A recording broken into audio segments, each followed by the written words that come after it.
Suicide करने से ज़िंदगियाँ आसान नहीं होती हैं, सुसाइड करने से ज़िंदगियाँ ख़त्म हो जाती हैं। हेलो दोस्त, स्वागत है आपका। मैं सुन सिद्दीकी, मोटिवेशनल स्पीकर, हाजिर हूँ एक नए टॉपिक के साथ।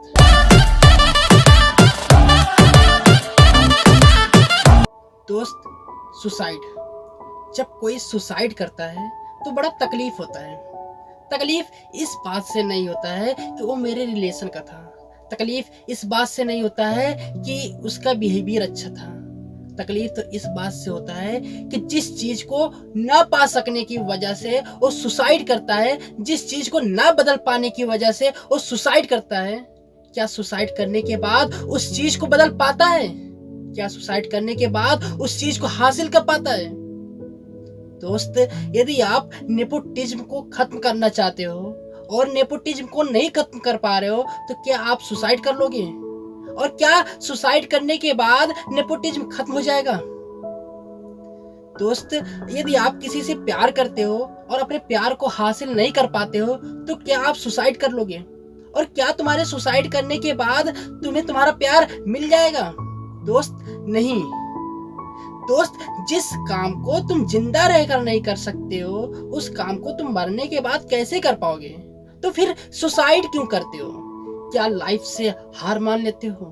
क्या हार मानने की वजह से सुसाइड कर लेते हो? जिंदगी में हार मानने वालों, सुनो एक बाज की कहानी जिसकी लाइफ औसतन 70 साल की होती है, लेकिन हर ईगल के लाइफ के 40 साल में एक ऐसा दिन आता है कि ना तो उड़ सकता है, ना तो शिकार कर सकता है, ना तो अपने शिकार को पकड़ सकता है। क्योंकि जिससे वो उड़ता है उसका पंख भारी हो जाता है, उसका पंख उसके शरीर से चिपक जाता है जिसके कारण वो उड़ नहीं सकता है। जिससे वो शिकार करता है उसका चोंच सॉफ्ट हो जाता है जिसके कारण वो शिकार नहीं कर पाता है। जिससे वो अपने शिकार को पकड़ता है उसका पैर के नाखून टेढ़े हो जाते हैं जिसके कारण वो अपने शिकार को पकड़ नहीं पाता है। लेकिन दोस्त, मैं आपको बता दूं कि ईगल कभी हार नहीं मानता है। वो उस समय अपने एरिया की सबसे ऊंची चोटी पर चला जाता है और वहां पर जाकर अपने चोंच को पत्थर पर मारता है और मारकर उसे तोड़ देता है। तोड़ता इसलिए है क्योंकि उसको नेचर नया देगा, लेकिन जो तोड़ने का प्रोसेस है ना वो बड़ा दर्दनाक होता है, लहूलुहान हो जाता है। और सेम कहानी वही है, पैर के नाखून को शिला पर रगड़ता है, रगड़ रगड़ के उसको खत्म कर देता है ताकि नेचर उसको नया नाखून दे। और दोस्त, कहानी यहीं खत्म नहीं होती है। जब उसके चोंच आते हैं तो अपने चोंच से अपने पंखों को निकाल फेंकता है क्योंकि अब उसके पंख उसके उड़ने लायक नहीं रहा।